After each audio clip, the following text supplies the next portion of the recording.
Sound check, test mic.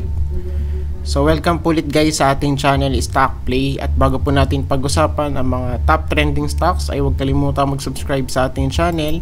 And pakipress na rin po si all button para palagi po tayo ma-update at manonotify sa mga bagong videos na i-upload natin about sa stock market. And minsan sa cryptocurrency. So don't forget to subscribe tapos click all button guys. Subscribe tapos click all button. So let's start, no? So unahin po natin si PHA. Okay. Let's see. Ayan. So dito po sa part na to kay PHA. So pasensya na po ano at medyo malakas po yung volume nung nagbibideo okay. Ayan. So dito guys kay PHA kung papansinin natin right here, okay. So syempre mag-focus po tayo. So I think ano natin to, burahin na natin to, no? Ayan, so mag-focus na lang tayo dito sa taas. Okay? Para mas clear po yung ating analysis since this is a daily update naman, ano? So dito po sa part na to, sabi natin possible this is a cup with handle pattern right here, no? So ang papansinin natin kanina is nag-gap up siya, no? So from here, so may closing price niya which is around sa 2.9. So ngayon, siya po ay nag-close naman dito malapit po sa may resistance natin which is around sa 3.16 pesos. Okay? So tignan natin kung magbe-breakout bukas, ano? So what if kung magbe-breakout? So pagka nag-breakout po yan guys, so possible po na target natin dito based sa ating cup with handle pattern, ano? So this is the cup. Okay, tapos eto guys yung handle natin, ano? So just in case po na siya ay magbe-breakout bukas, so ang possible target po natin dyan is yung height nung ating cup. So si cup, so dapat sukatin natin to, no? Yung height po nung cup from top to bottom, okay. Tapos i-drag natin kung saan siya possible magbe-breakout. So let's assume na siya ay magbe-breakout bukas. So possible po ang ating target price is malapit sa 4.8 pesos, no? So dito po yan guys. Diyan, malapit po sa area na to. Right here, no? Okay, diyan. Pag po guys nag-breakout, since wala pa namang breakout kaya don't expect too much. Pero kung papansinin natin, super bullish, ano? So that's why siya po ay nag-create ng gap up dito, no? Ayan, kasi nga bullish. Marami pong demand sa taas. So dito po siya nag-open kanina. So if ano naman siya, kung mare-reject naman guys si PHA, edi syempre supposed to be dapat makakita tayo bukas ng red candlestick. Okay, katulad na to guys, oh. So sa part na to, so after the retest, boom, no? So meron tayo dito makikitang big red candlestick. So dito rin guys, so after the retest, eto guys, siya po ay nagkaroon ng red candlestick. So sa part po na to, tignan natin, ano? Kung siya po ay magki-create ng red candlestick since wala pa naman po tayong breakout, no? So tignan natin bukas kung magbe-breakout. So good kung magbe-breakout. So what if naman kung hindi? So dapat be prepared, no? Ayan. So hindi natin alam kung saan talaga siya pupunta. Pero sa part na to, let's anticipate the breakout, no? Since okay, maraming hype dito kay PHA, no? So marami pong nag-hype sa Facebook groups, sa Instagrams, So tingnan natin kung magpe-play out tong breakout na to, no? O yan, so tingnan natin. Pero kung siya ay mare-reject guys, possible po na balikan to, no? Ito po si gap up. So tingnan natin. So yun po guys yung bullish and bearish case kay PHA, no? So tignan natin bukas. Let's see, ano? Tapos i-check natin si moving average. Tapos 50. So medyo malayo pa naman kasi, oh. 100 tapos 200. So still intact pa din, ano? So let's hide. Okay, hide natin yan. Tapos silipin po natin si Cloud. So dito po kay Cloud, kung papansinin natin, okay pa din siya kasi yung ating price action is still nasa taas po ng ating Cloud, no? Kaya ano pa rin siya, safe pa rin siya guys. So what about naman sa mga indicators natin? Let's start with RSI. So dito guys, so we have here a nice breakout po sa may significant resistance na sinasabi natin kay PHA, no? So this is a breakout guys. So ito po guys yung sinasabi nating significant resistance, at kung titignan natin guys, sa part po na to is nag-breakout siya, no? So this is very good sign. Very good sign to, no? So just in case na magpo-pullback, possible din.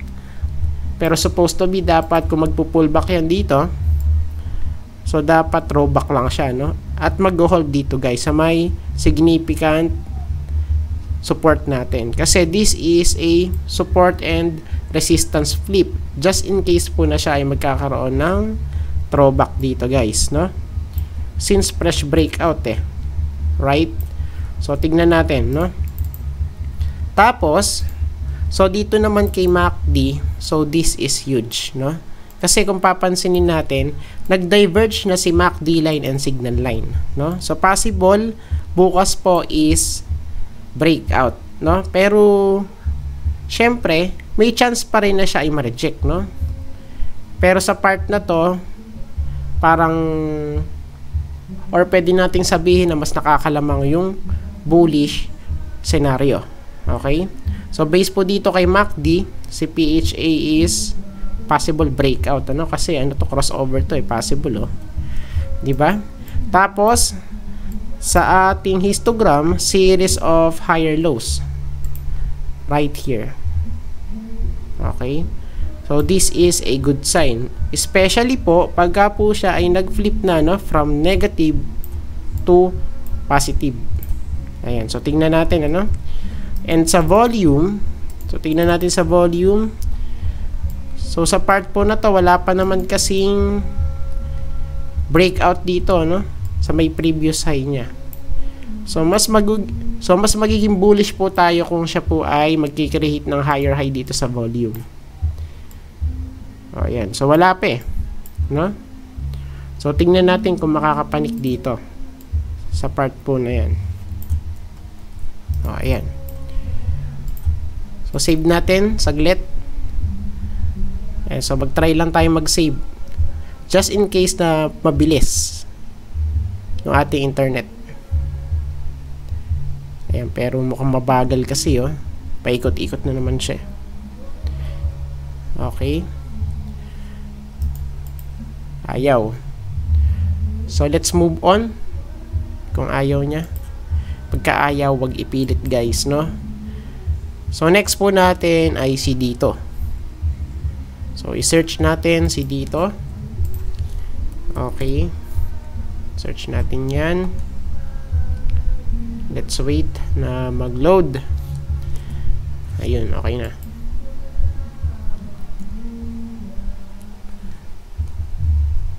Ayan. Okay. So check natin to, no? Si dito. So sa part po na to, possible breakout bukas. Pero syempre, Same ng kay PHA yung sasabihin natin, ano, since siya po ay nasa resistance. Ayan, kasi nag-retest dito eh. Ayan, para mas clear ang usapan natin, so syempre silipin po natin sa lower time frame. Ayan, sa 1 hour chart, no? So tignan natin dito. Ayan. So dito guys, sabi po natin possible this is an ascending triangle pattern. So syempre, yung ating price action is nagko-contract pa pataas, no? So we have here series of higher lows, low, higher low, higher low, higher low, higher low, higher low. So sa part po na to, kung papansinin natin, medyo siya ay rejected sa may resistance, ano? Pero syempre, let's see kung siya ay masusustain bukas, no? Ayan, so tignan natin kasi ayan, no? So this is a retest eh. Meaning po niyan talagang malakas yung resistance dito, no? Ayan, sa area na to, which is around sa 18.2 pesos, no? And kung mag-a-adjust pa tayo ng konti, ayan, so pwede tayo mag-adjust na konti dyan eh. O dyan, ano? So tignan natin, kasi kung mare-reject yan, possible tayo ay babalik sa support. So magdadagdag tayo ng support dito sa 1 hour chart. Possible po dito guys. O dyan, ano? So dito po yun sa 17 point, ano ba ito? 17.8 pesos. Okay, around here sa part po na to. Diyan, ano? So tignan natin, kasi meron nga po tayo ditong pattern, and syempre this is a trend line guys. So tignan natin bukas, ano? Let's see. Tapos let's go back sa daily chart. Tapos i-check natin yung kanyang moving average. Let's start with 20. Medyo malayo. Okay? Tapos 50. Okay, 100. Tapos 200. Okay? So okay pa naman dito. So what about sa ating cloud? So kay cloud guys, pataas naman si ano, no? Si upper cloud and si lower cloud. Ayan. Okay pa naman guys, ano? Ito si dito. Tapos kay RSI, medyo nag-breakout guys, ano? Right here sa may sinabi nating downtrend line. Pero syempre supposed to be, kahit po siya ay nag-breakout sa ating downtrend line right here, dapat makapanik siya rito sa may horizontal resistance natin. Mas okay po kasi to, no? Napagbasihan si horizontal compare po dito sa ating diagonal, no? Mas clear po kasi rito. Ayan. So tingnan natin, ano? Tapos kay MACD, so medyo nagiging flat. Okay? So tignan natin kung masusustain, ano? Right here. So medyo hindi okay kay MACD, oh. Tapos dito naman sa histogram, lower highs, no? Pero still, since si MACD is laging indicator, tignan po natin, ano? So kahit ganyan yan, possible na pipitik yan papataas pagka nagkaroon guys ng demand. Okay? Or tumaas yung demand guys. So tignan natin bukas, no? So dito naman sa volume, so wala pa ring breakout dito. Okay, sa ating resistance. Let's see bukas kung siya ay magkikreate ng higher high. So for now, possible, no? Breakout bukas. Ayan. So let's try natin i-save ulit. Just in case na magse-save, no? Okay, so medyo naghang ata. Sige, bayaan mo na. Ayan. So next natin, ito sa APL. APL guys. APL. So i-check natin guys, ano sa APL. Let's wait na mag-load yung ating chart.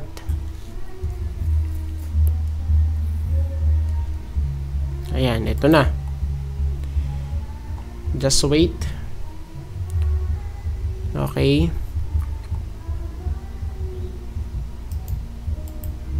Ayan, medyo mabagal yung ating internet na. Ayan, ayaw na mag-load. Ayaw na mag-load, guys. Ayaw na. Ayan, so i-reload natin ulit kung ayaw.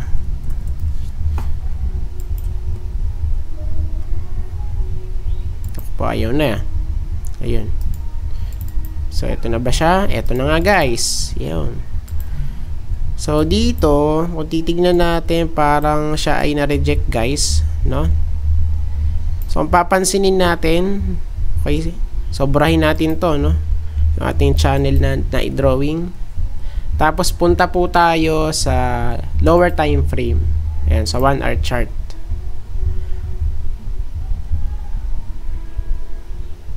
Okay, so medyo mabagal talaga internet eh.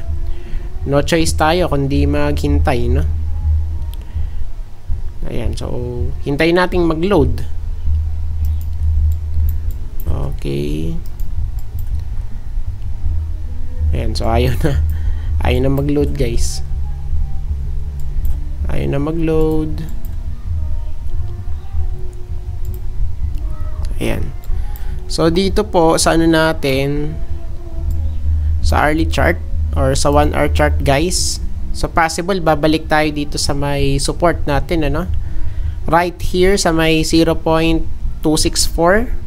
Ayan, kasi kung papansinin natin, sabi po natin this is a cup with handle pattern, no? So this is the cup, tapos and here is the handle. So syempre pagka breakout po niyan sa kanyang neckline, which is around here, no, sa may 0.264. So dito po 'yon. So pagka breakout, fresh breakout, so normal lang po na siya ay magkakaroon ng throwback dun kung saan po siya nag-breakout. So sa part na to possible, guys, ano? Pero syempre, let's see kung siya ay hindi bubuhusan pababa ron, no? Kasi this is very critical kung titignan natin. So, let's see, no? Tignan po natin kung siya ay mag-hold dito sa ating support. Ayan, no? So, let's see. Kung siya po ay hindi mag-hold, so possible po malaglag pa dito yan, no?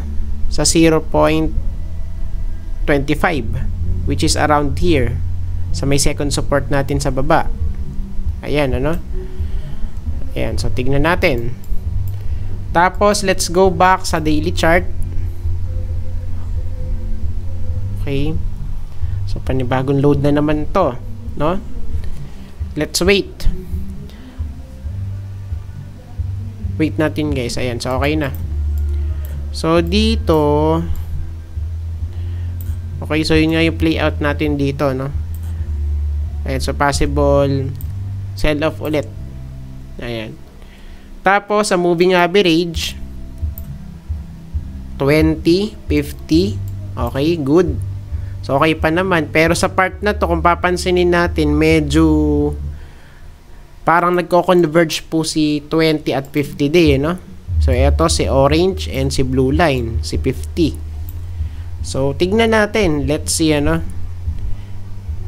Ayan, so medyo nakabaluktot pababa si 20 day, eh. Ayan, so tignan natin. Tapos 100, 200, okay pa naman din, ano? What about kay Cloud? So kay Cloud, guys, so still si APL is nasa taas pa rin ng Cloud, safe pa rin. Pero yun nga, guys, ano? Meron po tayo ditong confluence sa ating Cloud kasi kung papansinin natin, yung Cloud po natin is merong flat line. Mahabang flat line to, guys, kung papansinin natin, ano?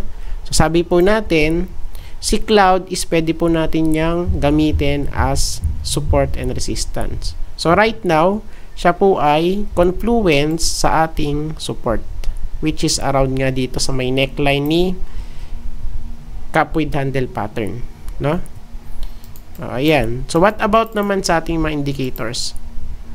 So, simulan po natin sa RSI. So, dito, so si APL is rejected, ano? Sa ating resistance, guys, which is around here. Diyan, ano? So, possible, babalik po tayo dito, sa part na to, sa minor support niya. O, yan, no? And sa ating MACD, medyo laylo siya, no? Right here. Okay. And sa ating volume, o, ayun. So, after the breakout, siya po ay nagkaroon ng throwback dito sa ating support. Throwback. Ayan, no?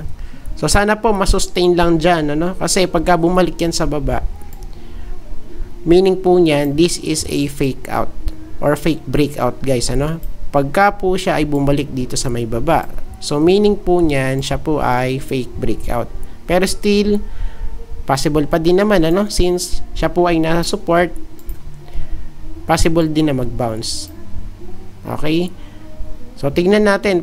Sa ano kasi, sa price action, more likely po, siya ay magre-retest sa may neckline niya, no? Which is around sa ano nga, no? Sa 0.26. O, dyan. So, save natin.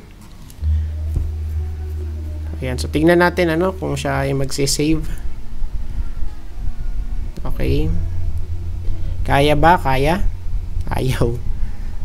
Di ayaw niya. Di wag. Ayan. APL, tapos ASEN naman yung next. ASEN. So, ito yung mga ano natin, top trending stocks, no? So, don't forget to like, share, and subscribe. So, kung gusto mo yung mga videos na ganito, paki-like po yung mga video natin para po matulungan yung ating YouTube channel. Ayan. So, let's wait, ano? Ito kay ASEN.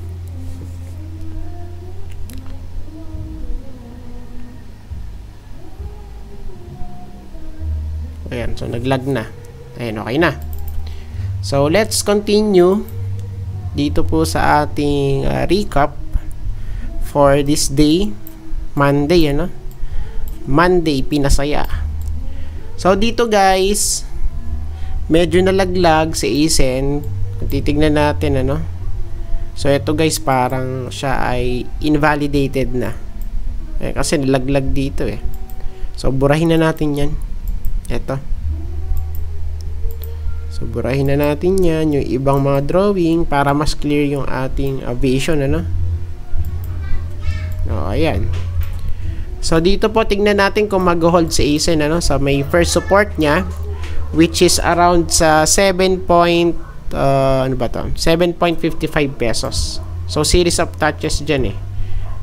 Okay, around here, no? So, tignan natin. Pero pagka hindi po nag-hold dyan, possible, tayo ay bababa rito sa may 7.2 pesos, which is around here, guys. Okay? So, tignan natin, ano? And kasi triple, ano to, oh? Triple rejection kung titignan natin sa ating price action. So, we have here one, or first, second retest, tapos third retest. Ayan. So, 3 rejections, no? So, tignan natin kung siya ay mag-hold niya or bubuhusan sa baba. Tapos, so, sa ating, saan ba? Sa ating moving average, so, i-check natin. Okay? So, ito si 20, ano? Malapit po dito sa ating second support sa baba. O, dyan, guys. Tapos, si 50. Okay? So, si 50 naman, nasa pangatlong support. So, medyo malayo naman siya, no? And, si 100, mas malayo. And, syempre, si 200, mas malayo yan. So, okay pa naman, guys, yung ating, ano, no? Moving average. Ayan, so, naka-align pa naman. Tapos, kay Cloud, so, eto lang, guys, ano? So, si ASEN is nasa loob na po ng Cloud. Pero, tignan pa rin natin. Ayan, kasi supposed to be kung si ASEN is bullish pa, dapat po is magbabounce yan pataas ano sa ating cloud. Ayan, kasi ito nasa loob na siya ng cloud oh, 'di ba? So tignan natin, let's see. Okay? And sa part na to, okay, so wala pa naman tayo nakikita rito eh. Oh, ayan ano. So dito sa ating RSI, so got rejected ulit. Ayan, tapos support na to, no? So this is very crucial guys kung titignan natin, kasi pagka hindi po nag-hold sa may horizontal support to, boom, what to expect? So syempre huge sell off guys yan. Ito yan, no? So bali yung next support na natin is andito, yung medyo matigas na support, no? Ayan, so tignan natin kasi series of lower highs to eh. High, lower high, lower high eh. Bearish pagka ganyan, ano? So what about naman sa ating MACD? So i-check natin, naku po. Delicates to guys, ano? Kasi eto oh, crossover which is bearish, no? And syempre sa ating histogram kung titingnan natin from positive, siya po ay naging negative na. Okay? So expect po natin more likely siya po ay sell off bukas, no? Ayan, more likely guys, hindi po natin sinabi na talaga magse-sell off yan. More likely lang po, no? Based po dito sa nakikita nating mga confluence, no? And syempre kay volume, so kung walang volume guys, syempre bababa yung price. Like this one. Okay, pababa yung trend, oh. High, lower high, low, lower low. So bearish po pag ganyan, ano? Ayan, so tignan natin bukas. More likely sa ASN is ano yan? Sell off. Ayan, so bearish, no? Ayan, so ayaw mag-save. So let's move on sa ating last, ano? Eto si BSC. So search natin si BSC guys. BSC. Okay. Wait nating mag-load. Ayan na. Oops, 27 minutes na tayo. Okay. So dito sa part na to, medyo bumalik ulit sa baba, ano? So silipin natin sa lower time frame. Ayan, para mas okay yung ating vision, ano? Dito kay BSC. Ayan. So dito guys, this is a rejection kanina. So nag-retest ulit. Ayan, kasi ano siya eh. Ito oh, yung last 20, ano ba ngayon? 22 ba ngayon? So 21, ano ba yung 21? Ayan. So dito, ayan, so mag-focus na lang tayo rito, no? So dito po is retest. Okay, pero kung papansinin natin, siya ay rejection. Ayan. And sa part nga na to, oh, medyo delicate to, no? Kasi siya po ay nag-close sa may baba ng ating resistance. So ito yung sinasabi nating resistance guys, no? Ayan. So possible po is babalik tayo rito guys. Malapit po dito sa ating trend line, ano? Which is around sa 1.17. Possible po yan. 1.17. And kasi trend line to eh. So kung babalik dito yan, possible this breakout is a false breakout guys, no? So tingnan natin. So we have here a trend line kasi, oh. 1, 2, 3 and possible 4, no? Oh, ayan. So balik po tayo sa daily chart. Ayan, para mas makita natin yung trend. So dito kung papansinin natin, possible this is a dark cloud cover pattern. So alam po natin pagka dark cover cover pattern, clover tuloy. Dark cover pattern, ayun. Dark cover pattern So, possible, this is a bearish reversal pababa. Okay? So, tingnan natin, ano? So, i-search natin. Baka mali-mali na ako na sinasabi. Ayan. So, kailangan nating mag-refresh. Dark cloud pala. Ayun. Dark cloud. Tama. Dark cloud cover pattern. Ano ba yan? Ulian na talaga ako. Dark cloud cover pattern. Ito. Dark cloud. Sorry guys ha. Tao lang. No? Tao lang guys. Dark cloud cover pattern. Ayan. Cover tuloy palagi ko sinasabi. No? Ayan. Dark cloud cover pattern. Kulang yung sinasabi ko kanina. Ayan. So, papansinin natin. Ito siya eh. Right here. Okay. So, very exact, no? Ayan, no? Ayan, no? O, diba? So, yung last candle dapat is magko-close sa may previous body dapat more than 50%, no? So, kung papansinin natin to, eto kay BSC guys, so almost 50% to nung body eh, nung previous candle eh, di ba? So, dun po siya nag-close. So, meaning po niya possible to na dark cloud cover pattern. Ayan. So, tignan natin kung merong confirmation candle, no? Na siya i-bearish. Ayan. So, tignan natin guys. Still, wala pa naman eh. Ayan. Tapos, so sa moving average natin, let's start with 20. Okay, so meron tayong confluence dito, no? Kay 20. Dito po sa ating second support, which is around sa 1.1, ano? 1.1 pesos. Ayan. Tapos, 50. 100. Tapos, 200. San si 200? Ayan. So, okay pa naman yung ating trend. So, what about sa ating cloud? So, still, siya pa rin ay nasa taas ng cloud. Okay pa naman siya, guys, ano? Tapos, kay RSI, so, got rejected to, no? Dito sa may resistance natin. So, hindi po nakapanik. So, this is a bad sign. So, ang support po natin dito, possible, is here. Okay, so medyo malayo yan guys kung papansinin natin, ano? Tapos, meron ba tayong trend? So, trend line, meron ba? Okay. So, tignan natin. So, let's see na lang, ano, bukas. Tapos, kay MACD,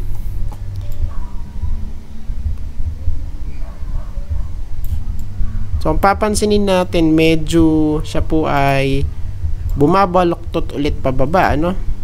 Etong si MACD line. Pero dito, sa ating histogram, series of higher lows pa rin. Ayan. So, tignan natin.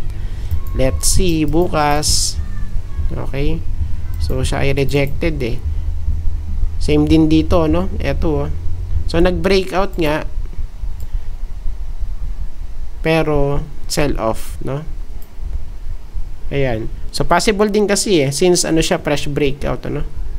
So, possible, magkakaroon ng throwback yan sa may, ano niya, trend line. Ayan. So, this is a rejection kung papansinin natin. Dito, no? Ayan, no? So, we have here 1 and 2. So, possible, siya po ay babalik dito, guys. Which is around here. Diyan. Kasi, ano to, trend line to. Ayan. So, I think tapos na po tayo sa ating update for this day. So, salamat po sa panonood. See you po sa next video. Bye-bye!